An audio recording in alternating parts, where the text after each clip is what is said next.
तो इस कहानी के शुरू में हमें एक जंगल दिखाया जाता है। जंगल में एक ग्रुप कैंपिंग के लिए आया था। चलते हुए वो लोग एक टूटे हुए फायर टॉवर के पास से गुजरते हैं। फायर टॉवर की टूटी हुई लकड़ी पर एक खूबसूरत सा लॉकेट लटका हुआ था, जिसे इनके ग्रुप का एक मेंबर ले लेता है, ये जाने बगैर कि ये लॉकेट अब इनके पीछे खतरों की साए लेकर चलेगा। लॉकेट लेकर ये लोग जैसे ही आगे बढ़ जाते हैं तो हमें देखने को मिलता है कि अचानक वहां की जमीन हिलने लगी थी और जमीन को फाड़ते हुए खौफनाक तरीके से एक इंसान जैसा दिखने वाला मॉन्स्टर वहां से बाहर निकल आया था, जो असल में जमीन के नीचे इसी लॉकेट की वजह से सोया हुआ था। और क्योंकि अब उसका लॉकेट उससे दूर जा चुका है, इसलिए गुस्से में वो जंगल में अपना लॉकेट ढूंढने के लिए निकल आया है। एक दरख्त के करीब पहुंचने पर उसे एक ट्रैप में फंसी जानवर की सड़ी हुई लाश देखने को मिलती है। दरख्त पर एक कैमरा भी लगा था, जिसे देखकर ये मॉन्स्टर जान गया कि जरूर यहाँ करीब कोई रहता होगा। इसी सेकंड उसे कार का हॉर्न सुनाई देता है, जो दो घरों के पास से आ रहा था।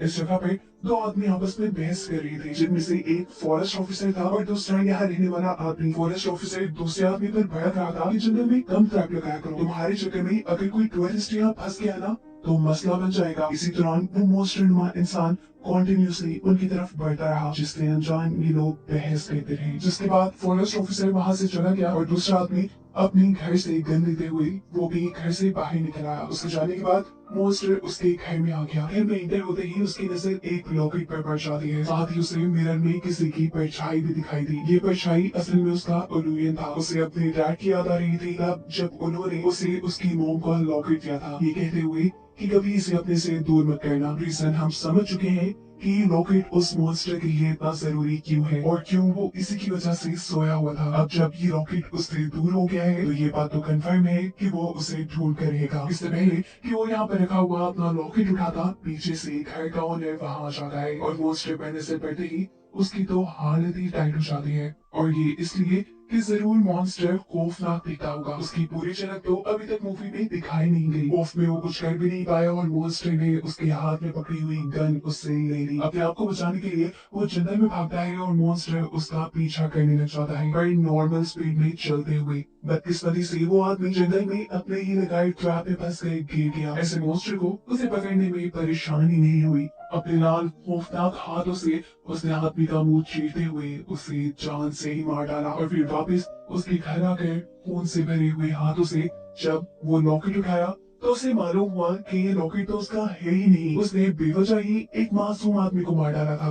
अब अपने लॉकेट को ढूंढने के लिए ये मॉन्स्टर दोबारा जंगल में निकल आया, जहाँ से गुजरते हुए हम जंगल में उस आदमी की लाश को भी देख पाते हैं, जिसके जिस्म के कई टुकड़े करके मॉन्स्टर ने जगह जगह फेंक दिए थे। अब चलते हुए वो जंगल से बाहर निकला तो उसे रोड साइड पे और ये फ्रेंड्स का ग्रुप नजर आ गया, जिसे हमने मूवी के शुरू में देखा है। ये लोग आपस में ही मजे कर रहे थे, इस चीज से अनजान कि कोई उनके ऊपर नजर रखे हुए है। मॉन्स्टर भी इन सब के ऊपर फौरन हमला करने के बजाय झाड़ियों में छुपकर इन्हें देखता रहता है, क्योंकि ये लोग उसी के बारे में बातें कर रहे थे। असल में इस मॉन्स्टर का नाम है जॉन। जॉन की कहानी सभी लोकल लोग जानते थे, लेकिन उसके बारे में लोग बात करने से डरते थे। लेकिन इनके ग्रुप के एक लड़के एरन को ये सारी बातें उसके अंकल ने बताई थी। आज से 70 साल पहले जॉन पैदा हुआ था, लेकिन उसकी दिमागी हालत कुछ ठीक नहीं थी। वक्त के साथ वो बड़ा तो होता रहा, लेकिन उसका दिमाग सिर्फ एक 5 साल के बच्चे जितना रहा। जॉन के डैड को यहाँ लोकल लोग पसंद नहीं करते थे।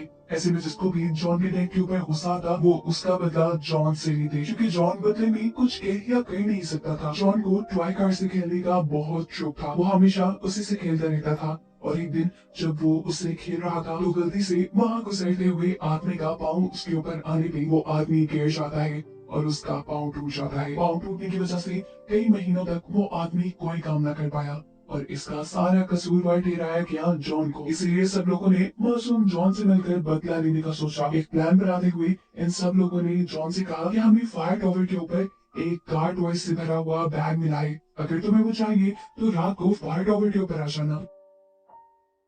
जॉन भी उनकी बात मानते हुए रात में फायर टॉवर के ऊपर आया। उसे वहाँ कोई कार्स का बैग तो नहीं मिला, लेकिन एक आदमी जरूर नजर आया, जो फायर फाइटर्स का मास्क पहनकर उसे डराने के लिए खड़ा था। उसे देखकर जॉन डर भी गया और डरते हुए वो गलती से फायर टॉवर से नीचे गिर गया। उसकी गर्दन की हड्डी टूट गई और मौके पे ही उसकी डेथ हो गई। उसे मरा देखकर सभी लोग जिन्होंने जॉन को तंग करने का ये प्लान बनाया था, उस सब के सब खबर आ गई कि अब ये मर गया है, अब ये लोग क्या करें। ये लोग जेल भी जा सकते हैं। तब अपने आप को बचाने के लिए ये लोग जॉन को ही फायर फाइटर का मास्क पहना देते हैं और गांव में ऐसी खबर फैला देते हैं कि जॉन तो शायद खुद ही फायर टॉवर के अंदर खेल रहा होगा और खेलते खेलते गिर गया और उसकी मौत हो गई। इसमें किसी का कसूर नहीं। गांव के सभी लोगों ने तो उनकी इस कहानी पे यकीन कर लिया, लेकिन जॉन के डैड को पता था कि जरूर कुछ गड़बड़ी है। जो लड़के ये कहानी पूरे गांव में फैला रहे हैं, जरूर जॉन की मौत के पीछे उन्हीं का हाथ है। जॉन के डैड जब अपने बेटे की मौत की सच्चाई उन लोगों से पूछने के लिए गए तो वहाँ उनके दरमियान में बहुत बुरी लड़ाई हो गई। उस पूरे ग्रुप ने मिलकर जॉन के डैड को इतना मारा कि उनकी भी मौत हो गई। ये सारा मामला जब पुलिस के पास गया तो पुलिस ने भी इस मामले के ऊपर मिट्टी डाल दी और आहिस्ता आहिस्ता गांव वाले भी इस मामले को भूल गए। लेकिन जॉन नहीं भूला। अपने डैड की मौत के ठीक एक हफ्ते बाद जॉन पहली मर्तबा जिंदा हुआ। जमीन से निकलकर उसने इस गांव के हर उस आदमी को पकड़ के मार डाला जो उसके और उसके डैड के साथ बुरा किया करते थे। जॉन की फैलाई हुई इस तबाही को रोकना मुश्किल था। ऐसे में किसी को जॉन की दुखती रख पता चली, जो कि था उसकी मोम का लॉकेट, जो उसे देखकर जॉन को दोबारा जमीन के नीचे सुला दिया गया। लेकिन फिर काफी सालों बाद उस लॉकेट के दूर होने पे जॉन दोबारा जिंदा हुआ। उसने तब भी बहुत तबाही फैलाई और तब दोबारा किसी ने वो लॉकेट ढूंढकर जॉन को दोबारा सुला दिया और अब एक और तीसरी मर्तबा उस लॉकेट को जॉन से दूर कर दिया गया था। जिस लॉकेट को ढूंढने के लिए जॉन अब खुद आगे बढ़ा था। अब क्योंकि जॉन अनडेड है इसलिए उसे मारा तो जा नहीं सकता, लेकिन हाँ उससे छुटकारा पाने का सिर्फ यही रास्ता है कि उसे लॉकेट देकर सुला दिया जाए। जॉन की कहानी खत्म होने के बाद ये पूरा ग्रुप मिलकर सेल्फी लेता है। सेल्फी लेने के बाद ये सभी लोग अपने अपने कैबिन में चले गए। जॉन अभी तक इनके ऊपर नजर रखे हुए था। काफी टाइम बाद एरन अपने कैबिन से बाहर निकला और तब एकदम से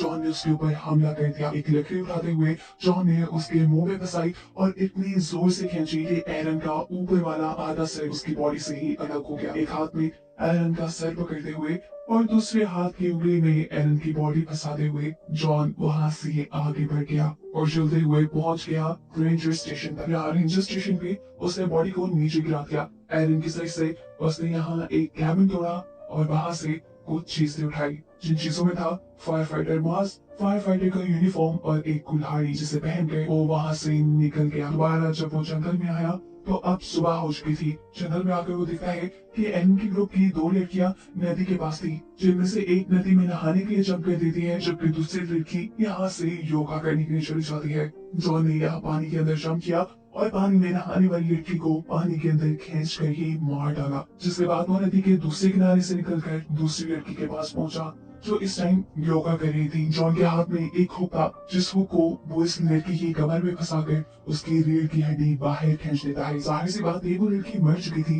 इतने बुरे हमले के बाद कोई जिंदा नहीं बच सकता था, लेकिन पता नहीं क्यों जॉन को तसल्ली नहीं हुई थी। ऐसा करने के बावजूद भी वो इस लड़की के सर को हुक से बांधते हुए उसकी कमर की सुराख से बाहर निकाल देता है। यानी उसने बॉडी का हुलिया ही बिगाड़ दिया। उसकी बॉडी एक राउंड बॉल की तरह बन चुकी थी, जिसे वो क्लिफ से नीचे फेंककर आगे बढ़ जाता है। दूर वो देखता है कि दो लड़के आपस में लड़ रहे थे, क्योंकि उनकी ग्रुप के काफी सारे साथी गायब हो चुके थे। उन्हें समझ नहीं आ रहा था कि यहाँ हो क्या रहा है। इनमें से एक लड़का रेंजर स्टेशन पे जाके इस सारी चीज की कंप्लेन करने का आइडिया देता है, लेकिन दूसरे लड़के को ये आइडिया फजूल लगा। उनकी इसी लड़ाई के दौरान उनके हाथ में मौजूद गाड़ी की चाबी वहां से दूर जंगल में झाड़ियों में गिर जाती है। एक जॉन के पाँव के आगे कीज के केयरिंग में एक टॉय कार थी जो जॉन को बहुत ही ज्यादा पसंद थी और इसे उठाकर जॉन इससे खेलने लग गया। उनमें से एक लड़का कहता है कि ये काम सारा जॉन का तो नहीं। अपना नाम सुनकर जॉन के सर पे दोबारा खुद सवार हो जाता है और वो इन दोनों लड़कों के सामने आ जाता है। जॉन दूर से ही अपनी कुल्हाड़ी को इन दोनों लड़कों की तरफ फेंकता है, जो कुल्हाड़ी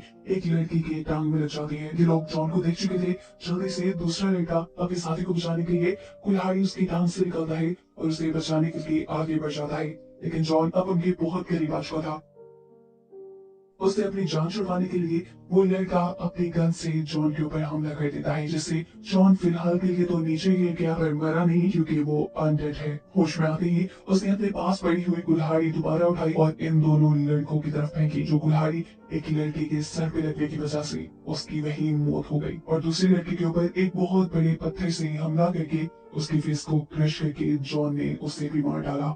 इन दोनों को मारने के बाद जॉन ने इन दोनों की ही पॉकेट चेक की, लेकिन दोनों के पास उसका लॉकेट नहीं था। अब वो बैठा यही सोच रहा था कि आखिर वो अपना लॉकेट ढूंढे कहाँ। तभी वो देखता है कि दूर से इनके ग्रुप के दो साथी आ रही हैं, जिसमें से एक की लड़की के गले में वही लॉकेट है जिसकी उसे तलाश है। जॉन कुल्हाड़ी उठाते हुए इरादा करता है कि वो उस लड़की की गर्दन काट कर अपना लॉकेट वापस ले लेगा। इससे पहले कि वो इस लड़की के ऊपर अपनी कुल्हाड़ी से हमला कर देता, पीछे उसके साथी जॉन को देख चुकी थी। वो जल्दी से उस लड़के को वहाँ से दूर हटाती है और तेजी से ये दोनों अपना बाइक स्टार्ट करते हुए यहाँ जंगल से बाहर की तरफ निकल जाते हैं। जॉन भी पहले की तरह आहिस्ता आहिस्ता चलते हुए इनका पीछा करने लग जाता है। ये दोनों रेंजर स्टेशन पे पहुंचते हैं और वहां जाकर जॉन के बारे में कंप्लेन करते हैं। रेंजर्स जो इसी इलाके के थे, उन्हें तो जॉन की कहानी पहले से ही मालूम थी। इस रेंजर को इस लड़के के गले में जॉन की मोम का लॉकेट भी नजर आ जाता है और ये देखकर वो इस लड़की के ऊपर गुस्सा हो जाता है कि क्या जरूरत थी तुम्हें वहाँ से वो लॉकेट उठाने की, ऐसे अनजान लोगों से चीजें नहीं उठाया करते। तुमने वो लॉकेट उठा लिया है, इसका मतलब जॉन जिंदा हो गया। इससे पहले भी एक मरतबा मैंने जॉन को ये लॉकेट देकर चलाया था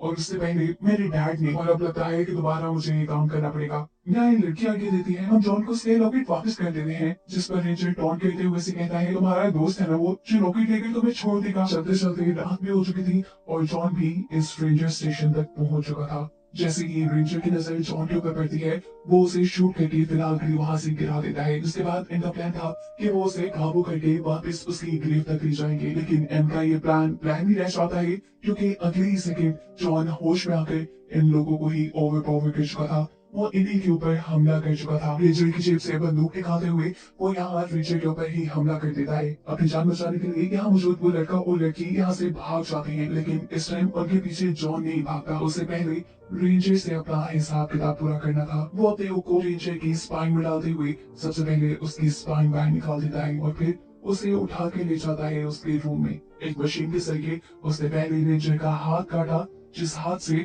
उसने पहले जॉन को सुलाया था, और उसके बाद उसका सर काट के उसे पूरी तरह मार डाला। रेंजर को मारने के बाद अब उसने पीछा करना शुरू किया था अपने असल टारगेट का। वो जैसे ही जंगल में पहुंचा तो हमें पता चला कि इन दोनों ने जॉन को फंसाने के लिए कोई प्लान पहले से ही बनाया हुआ था। जॉन को अपनी तरफ अट्रैक्ट करने के लिए ट्रैप के तौर पे वो लड़का जॉन के सामने आ जाता है, लेकिन इनके कुछ भी करने से पहले जॉन उसके ऊपर कुल्हाड़ी से हमला कर देता है। ऐसे वो लड़का नीचे गिर जाता है और जॉन को मौका मिल जाता है उसे बुरी तरह मारने का। जॉन अपने हर विक्टिम को ही ऐसे आराम से ही मारा करता था। वो अब बार बार इस लड़के के ऊपर अपनी कुल्हाड़ी चला रहा था, जैसे वो इसके हजारों टुकड़े कर देगा। ये देखकर वो लड़की बुरी तरह डर गई। उसके हाथ में जॉन का लॉकेट था जो उसने यहाँ एक कैन पे रखा और वो यहाँ से भाग गई। वो बहुत तेजी से भाग रही थी, जल्द से जल्द यहाँ से निकलना चाह रही थी, लेकिन न जाने क्यों ये जगह उसके लिए भूल भुलैया बन गई थी। वो जितनी भी मर्तबा भागती थी, जहाँ भी जाती थी, तो बार बार उसके सामने जॉन ही आता था जो कुल्हाड़ी से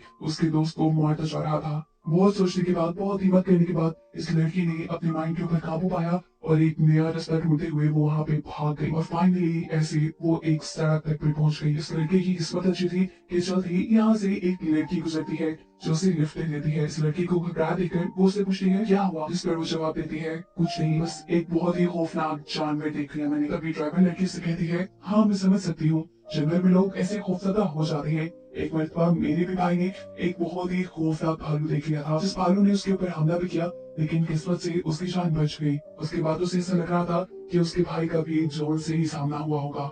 खैर वो देखती है कि अब उसके साथ बैठी हुई लड़की बेहोश हो रही है। ड्राइवर की नजर जब उसके पाँव पे पड़ती है तो उसके पाँव में से बहुत ज्यादा ब्लड निकल रहा था, जिसकी बैंडेज करने के लिए ये ड्राइवर की लड़की अपनी कार रोक देती है। उसके साथ बैठी हुई लड़की उसे बार बार यही कहती रही कि प्लीज गाड़ी मत रोको, चलाती रहो, इस जंगल को पार कर लो, लेकिन उस ड्राइवर ने एक नहीं सुनी। ड्राइवर इस लड़की की पट्टी करने लग गई, जबकि ये लड़की घबराते हुए जंगल की तरफ ऐसे दिख रही थी जैसे अभी जॉन आएगा और इन दोनों को मार देगा, लेकिन ऐसा नहीं हुआ। जंगल में हमें जॉन को दिखाया जाता है जिसे अपना लॉकेट मिल चुका है और वो ये लॉकेट लेने के बाद यहाँ से कहीं चला जाता है, जिसे दिखाते हुए ये कहानी यही खत्म हो जाती है।